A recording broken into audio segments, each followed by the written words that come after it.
my gosh, I am so grateful that I'm not a student in high school right now, because it is super tough. Students have an impossible standard that they see all the time on their phones or through social media. And then also, they never get to shut off. If I had a bad day at school, I could go home. And once I got home, I didn't have to deal with any of that until I went back the next day.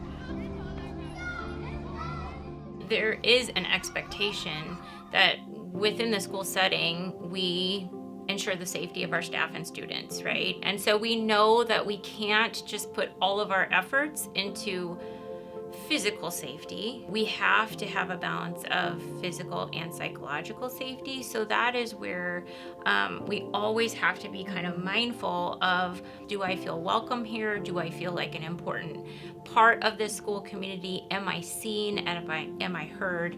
I know how to run the day-by-day operations. I know how to have some of those conversations with students, but not at that magnitude. And so, do I know what a behavioral threat looks like? Yeah, definitely. But then what are the next steps, and how do we record that, and how do we get all of the resources that we need for families? Because unfortunately, where we live, it is hard for our families to get those supports. And how do we help them with, what do we do next?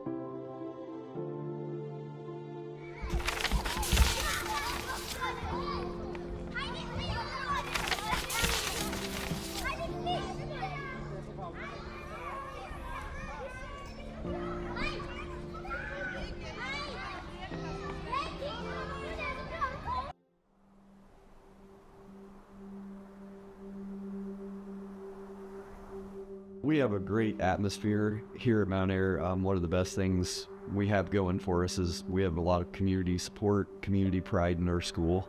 Our parents really want their kids to do well. The kids are proud members of our community and are very involved here. Unfortunately, recently had some student deaths, and we have been able to reach out to the crisis prevention team at the AEA, and they've been super helpful. In both of those situations, staff and students were tragically affected. So proud of our staff and how well trained they are in mental health and suicide prevention and all of those great things. And so our staff, though hurting, we're well equipped with what to look out for. Unfortunately, a couple of years ago, we lost a student, and immediately I called my field director, who had a team right here helping us through every moment of it. From what do I say to the teachers, because every student in our building means a lot to me. So how did I personally handle that and having support for that? But how do I talk to my teachers? How do I talk to my students? What resources can we give to parents? So that was huge when we actually had a crisis, to have some team come in that knows how to handle the situation. We really respond based on what the school needs. Some districts may need a large team to come, and it depends on the situation and the incident. And it also depends on the resources within the district and how large the event is. So there's so many variables that we can't just say, we're going to send you this. But what we can tell you is districts give us a call, and we're going to kind of walk through the situation with them. And then we're going to send out what we think is appropriate to help support them in a time of need and to intervene. Most of the time, we're sending in a team of professionals, and those could be a variety of people, but they've all been trained to respond. Some of the things that we could potentially help with are communication within the district and out to parents. We can help meet with students if there is a large number that meets with. We can help administrators make decisions.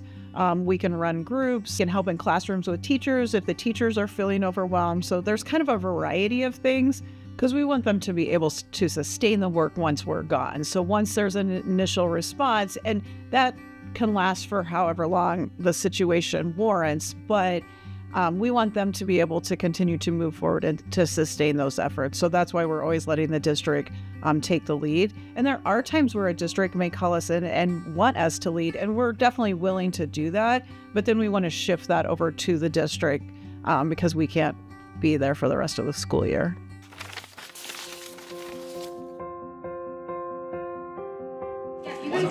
Someone can get my head. Or things that have started I'll get Yes, I think you should add sports. Hope Squad is a peer-to-peer suicide prevention program. And students get in that group by being nominated by their peers. And they're nominated for whether they think they would be good listeners, if they're kind, and they would know how to respond in a situation that was maybe more stressful.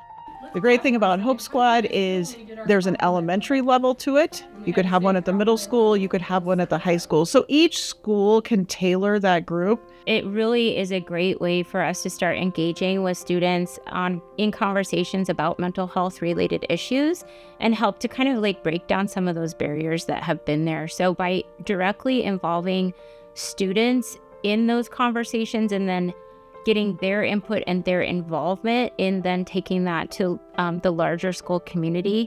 And to me, that's just a really powerful piece of the group. It just came at a great time for our school, I feel like, with, the struggle with mental health that teens have now. We work better with kids, I think, and it can be very scary for other teenagers to go to an adult here at school. We've had multiple businesses reach out to Miss Williams and say, if you guys need anything, we would love to help you. We've had full community support and we love it. For kids to know that it's okay to talk to your peers about, or other people that you trust in the school and that kind of thing, about mental health. And that is a huge thing that really has not existed in our schools in the past. We offer many different levels of support when we think about prevention and what we're doing to make sure that we're ensuring psychological and physical safety in the schools that we serve. We have multiple courses that are offered through the AEA where school teams can come and really work together to think through a specific piece of their overall school safety. And then we get them thinking about what are they doing within their team, but then what are they doing to build capacity among their whole staff? So what are they doing in the way of staff training for what staff role in prevention is? So our staff has been trained. We talk a lot about this stuff. We start with our professional development in the fall. We spend a good hour spending, and where I'm training our entire staff on our emergency operations plan. The state requires our suicide risk assessment training, and a lot of that is really helpful and great information that stands behind what we talk about in person. So I think that's great that the state pushes that so that everyone is a mental health, not provider, but a mental health advocate, to keep our kids safe and healthy. What I have found is that anytime I need expertise, I wish that I could be an expert in lots of areas, right? But I'm not. And thank goodness I haven't had some of the experiences where I need to call in experts so that they can come in and help us. We receive training on suicide and threat assessments, along with the training that goes into how to respond to those things, how to flag behaviors that are of concern, how to set up reporting systems so that we get those things noticed early on. I would say, kind of the big things are having a positive school culture, right? Promoting some of those organizations within our school that work on that positive school culture, being aware of those kinds of things. We do talk to our students and our staff every year and an ongoing basis about, being gatekeepers, being aware of the things that people are saying and how they're different than maybe they were last week, and just kind of being ultra aware of those things and making sure that they're reporting those to the right people. The agency found out about a grant through the Department of Justice that's called a STOP grant. There are many different types of STOP grants out there. They all have some kind of angle of prevention to them. The one that we applied for and received was a grant to further develop what we're doing in the area of prevention of violence towards self and others. That work has primarily been providing training in both of those areas, where we think about suicide risk assessment and where we think about behavioral threat assessment and management, so violence towards self and violence towards others. We also have provided ongoing follow-up, so we've gone back into the districts that have engaged in that initial training, and we've provided support specific to their teams to help move that work forward. Then we have also helped implement an anonymous reporting system. So we know that a very important piece is knowing about a concern when it's there. And whereas our first choice is always going to be that a student would feel comfortable going to a trusted adult within either the school community or going to a parent or something like that to let them know about a concern. We know that sometimes people aren't comfortable with that for a variety of different reasons. So having an anonymous reporting option is very, very important when we think about comprehensive school safety. I start each of the meetings with the Stop Grant team saying, I'm not the expert, I'm just facilitating. Fortunately, we have a team of mental health experts here in the school that do participate in that and are leading the charge in it and really doing that heavy lifting on the back end side of it. Mr. Smith does a good job of kind of being that liaison between us and the AEA, and a lot of times he also, though, as a caring adult in the building, will bring a kiddo that seems to be struggling that he runs into, or he'll say, hey, can you check in on so-and-so? They look like they're having kind of a bad day.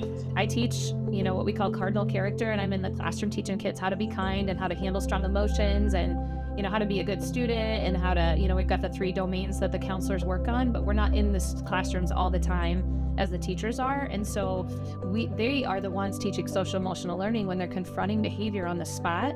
But I think throughout our careers, we've seen it evolve and change, and school safety is just becoming more and more of an issue, and not just for people that are working in the schools. People outside of the schools are talking about it. And so we want to do everything that we can to ensure that the educators have the information and the knowledge so that they know how to respond in a variety of situations and they feel comfortable with it. Because you could say, don't talk about this, but the reality is these things are happening in a school. Teachers are being asked to not only teach, but they're asked to respond to a variety of situations. And so we want to empower them.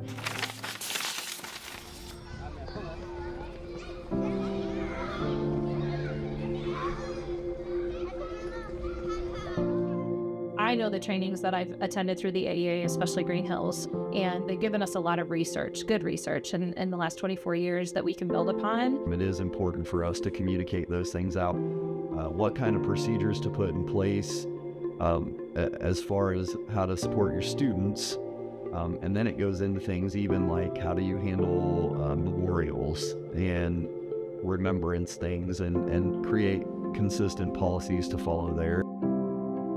Yeah, I would say if there's one thing I could give as advice to someone who was starting where I was, 10 years ago, it would be stick to the facts, keep it simple, really look for what's been effective with school safety. I guess what I would say in terms of what I've learned is the 2 main things are you're never there, right? There's always a way to improve and get a better culture. And it's okay to make mistakes. And the best thing you can do when you make a mistake around culture is to own up to it, talk to the people that were affected by that, and, improve and get better.